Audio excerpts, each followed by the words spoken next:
नाटक कर रहे हैं। हम अपनी मांगे कैसे लेंगे, हम अपनी मांगे कैसे लेंगे। शुक्रवार 29 अगस्त 2025 को बोकारो उत्तरी क्षेत्र के रैयतों द्वारा एक दिवसीय धरना उपायुक्त कार्यालय के समक्ष दिया गया तथा बोकारो उपायुक्त को एक मांग पत्र सौंपा गया।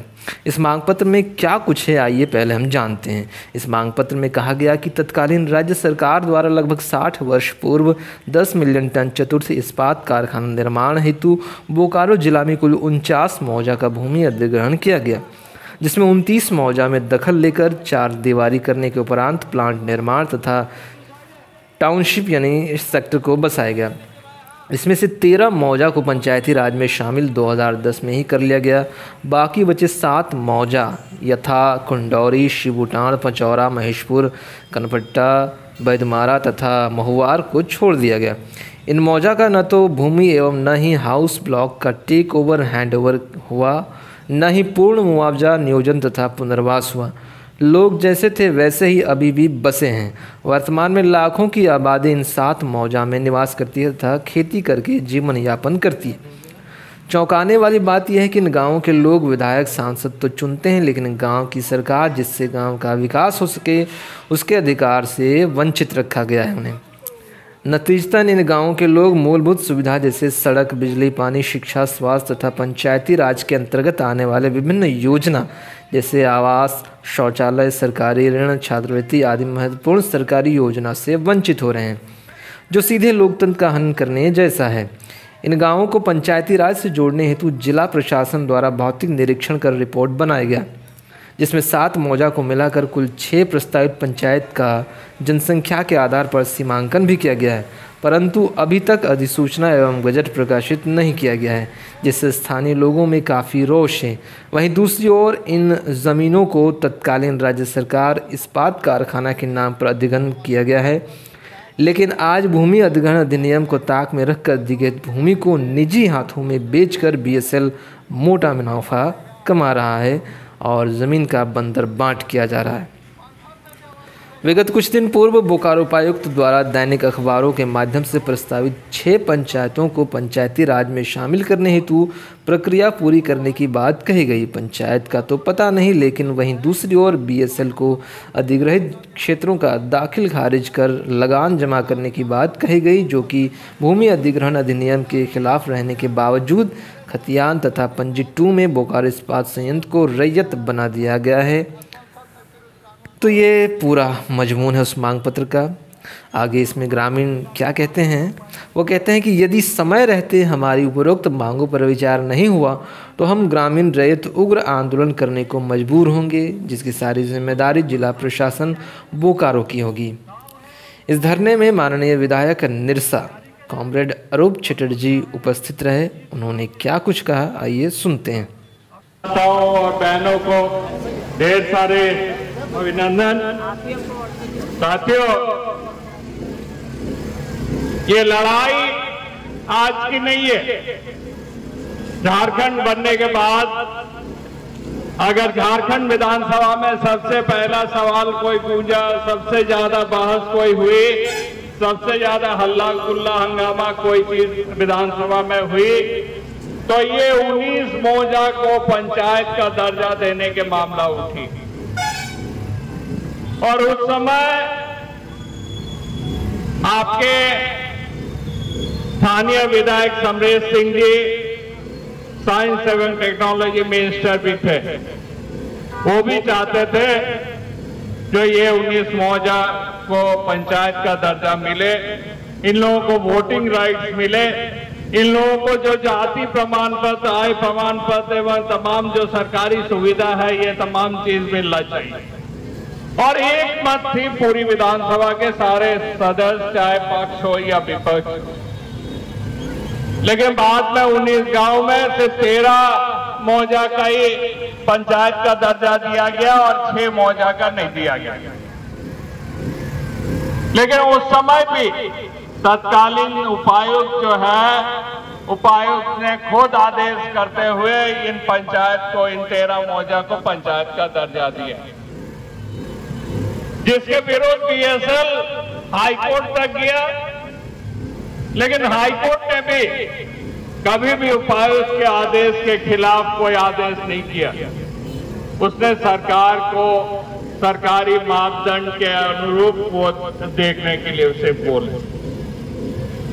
और आज इतने वर्षों बाद उसके बाद से लगातार उन 6 मौजा के लोग अभी भी लड़ाई कर रहे हैं, जो हम लोगों को भी पंचायत का दर्जा मिलना चाहिए, हम लोगों की भी जाति प्रमाण पत्र, आय प्रमाण पत्र होना चाहिए, हमारी जो घर है, जो खलियान है, उसकी म्यूटेशन होनी चाहिए, जो हम लोगों का जो तमाम जो के पेपर है घर का, उन तमाम चीजों को अप टू डेट रसीद वगैरह कटना चाहिए। लेकिन लगातार सरकारें चेंज होती गई और इनकी मांगों को कभी भी पूरा नहीं किया गया। बोकारो स्टील बनने के लिए 34,000 एकड़ की एक्विजिशन तो हुई, लेकिन 34,000 एकड़ में ये 19 मौजा अलग आज भी बैठी हुई है। इसने 50-60 वर्षों से आज भी बैठा हुआ है। और इन तमाम गांवों का जितना भी मौजा के लोग हैं, ये लोग आज भी लड़ाई कर रहे हैं अपने हक और अधिकार के लिए। इनकी जमीन छीन ली गई, इनका आज के दिन वोटिंग राइट्स नहीं है कोई भी आपके पंचायत इलेक्शन में। इनको जाति प्रमाण पत्र से लेकर कोई भी चीजों का मदद नहीं मिलती है, ना ही सरकारी प्रधानमंत्री आवास से लेकर कोई भी चीज मिलती है। और ये तो छोड़ दीजिए, जिनके लिए वो जमीन गई, जिसने जमीन एक्वायर किया बोकारो स्टील ने, वो बोकारो स्टील भी आज के दिन ये कह रहे हैं जो हम 3rd ग्रेड 4th ग्रेड की नौकरी हम लोग नहीं देंगे, और वो कोर्ट का हवाला देते हैं। हम कहते हैं जो हाई कोर्ट ने कभी अपने स्तर से तो नहीं बोला जो हम 3rd ग्रेड या 4th ग्रेड नहीं देंगे। जब बीएसएल ने एफिडेविट करके दिया, जब यहाँ के अधिकारी लोग लिख के दिया, उसी तथ्य के आधार पर हाई कोर्ट ने ये आदेश दिया। अगर बीएसएल ये बोलते नहीं हम 3rd और 4th ग्रेड हम रिजर्वेशन रखे हुए हैं यहाँ के विस्थापितों के लिए, यहाँ के अप्रेंटिस के लिए, यहाँ के लोकल लोगों के लिए, तो हम समझते जो कभी भी हाई कोर्ट इस तरीके का आदेश नहीं देते। तो बीएसएल नहीं चाहती है जो यहाँ के लोकल लोगों को नौकरी मिले। बीएसएल कभी नहीं चाहती है जो यहाँ के झारखंड के लोगों को आगे बढ़ाए। बीएसएल हमेशा चाहती है जो बाहर से लोग आए, हमारे गांव से लोग आए, अधिकारी अपने गांव से लोगों को लाके दूसरे प्लांट में ज्वाइन करवाते हैं, फिर यहाँ लाके कर देते हैं, फिर क्वार्टर देते हैं, फिर यहाँ के वो बच जाते हैं। और यहाँ के लोकल लोग दर दर भटकते हैं और बहुत लड़ाई करने से आपकी जो साथी का हर्ष हुई, प्रेम महतो की जो हर्ष हुई वो हर्ष होती है, या नहीं तो आप लोगों पर केस होते हैं या तमाम चीजें होती है, जेल होती है। आज बीएसएल हमेशा लोकल लोगों का, यहाँ के विस्थापितों के खिलाफ काम करने में हमेशा आगे रहते हैं। और उपायुक्त, ये नए उपायुक्त हैं, इनको चीजों को समझना चाहिए, ये करना चाहिए, गांव वाले से बात करना चाहिए, गांव में जाना चाहिए। ये तमाम चीजें नहीं करके उपायुक्त ने इमीडिएटली आके बीएसएल के साथ हाथ मिलाकर उन तमाम मौजा का, उन 6 मौजा की जितने भी जमीन है उसको आपने म्यूटेशन कर दिया। अगर आपने इतना वर्षों तक आपने म्यूटेशन नहीं किया तो क्या उन तमाम अधिकारी लोग गलत थे और आप भी एक बात तो सही है जो आप आते आते सारे म्यूटेशन कर दिए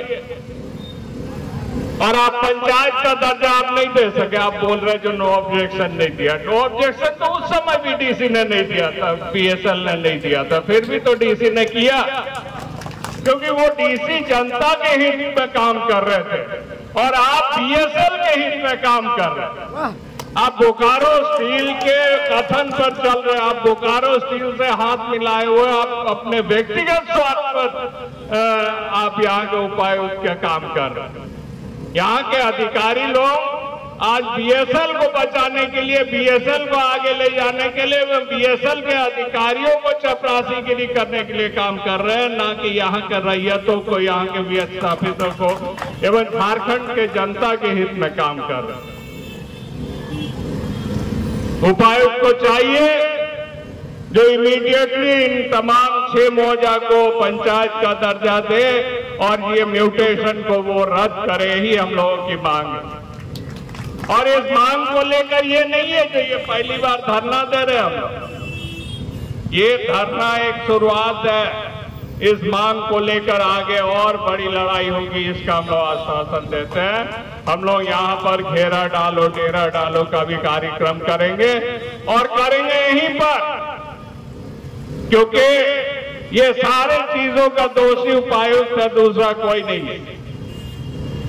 आज बीएसएल में इतनी बड़ी आंदोलन विस्थापितों का हुआ, आज बीएसएल में साफ तौर पर देखा जा रहा है जो सीआईएसएफ ने लाठी उसको देखकर मारा, ऐसे भीगा, उसको ही मारने के लिए वो लाठी भीगा गया।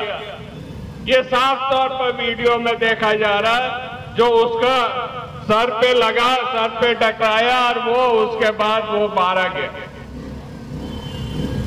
आज फिर भी उस समय इतनी बड़ी 3 दिन तक आंदोलन चली, एफआईआर हुई, लेकिन उन लोगों पर कोई कार्रवाई नहीं हुई, कोई अधिकारी पर कार्रवाई नहीं हुई, कोई सीआईएसएफ के अधिकारियों पर या सीआईएसएफ के उस जवान पर कार्रवाई नहीं हुई।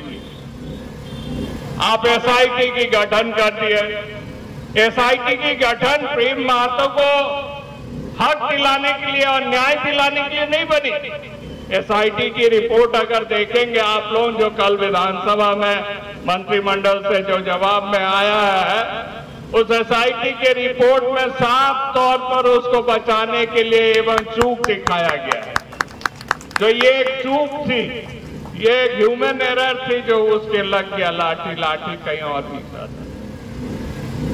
तो ये एसआईटी है, ये सरकारी अधिकारी है, और बोकारो में ज्यादातर सरकारी अधिकारी इनके तलवे चाटने के लिए बैठे हुए रहते हैं, ना कि सरकार का काम करते हैं। और उपायुक्त अगर ये सोचते हैं जो बोकारो के मालिक वो उपायुक्त बन गए, तो बोकारो के मालिक वो बन गए और वो जो चाहे करेंगे, तो वो गलत फहमी में है। वो हम लोग यहाँ की जनता को लेकर रोड पे उतरेंगे, हम लोग लड़ाई करेंगे और प्रेम महतो की शहादत बेकार नहीं जाएगी। प्रेम महतो की शहादत जरूर रंग लाएगी, यहाँ के लोगों को नौकरी मिलेगा, यहाँ के रैयतों को, अप्रेंटिसों को, तमाम लोगों को नौकरी जरूर हम लोग दिलाएंगे।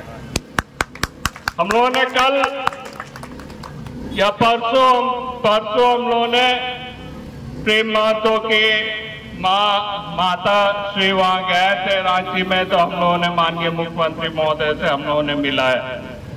उस समय आपके स्थानीय विधायक श्वेता जी एवं हमारे चंदन क्यारी के एमएलए उमा रजक जी भी थे साथ में। हम लोगों ने माननीय मुख्यमंत्री महोदय को उन लोगों ने सब कुछ रखा और माननीय मुख्यमंत्री महोदय काफी देर तक, कम से कम 15 मिनट तक उनकी सारे पीड़ा को सुने, उसने आश्वासन भी दिए जो इस पर कार्रवाई करेंगे। उसने उनके जो सेक्रेटरी हैं अविनाश जी, उनको भी पद दिए एवं उसको इस पर एक्शन लेने के लिए बोकारो बीएसएल पर दबाव डालकर जो पार्क एवं उनको नौकरी दोनों चीज देने के लिए बीएसएल से बात करने के लिए बोले। हम चाहते हैं जो इस दिशा में आगे भी लड़ाई हो, सरकार आपके साथ है, सरकार हर तरीके से आप लोगों को सहयोग करेगी। तो साथियों, मैं फिर से तमाम 6 मौजा के साथियों को धन्यवाद देता हूं और आगे फिर से धरना नहीं, बड़ी प्रदर्शन के रूप में हम लोग करेंगे और हम लोग एकताबद्ध होकर करेंगे, ये भी हम लोग आशा करते हैं। हम लोग सभी लोग यहाँ साथ हैं, हम लोग पूरी इंडिया गठबंधन एक साथ मिलकर इस लड़ाई को लड़ेंगे। सरकार हमारी है, लेकिन फिर भी जो अधिकारी अगर हम लोगों के विरोध में, यहाँ के जनता के खिलाफ अगर काम करती है, तो हम लोग इंडिया गठबंधन के साथी लोग भी मिलकर लड़ाई करने में कहीं से भी पीछे नहीं आते।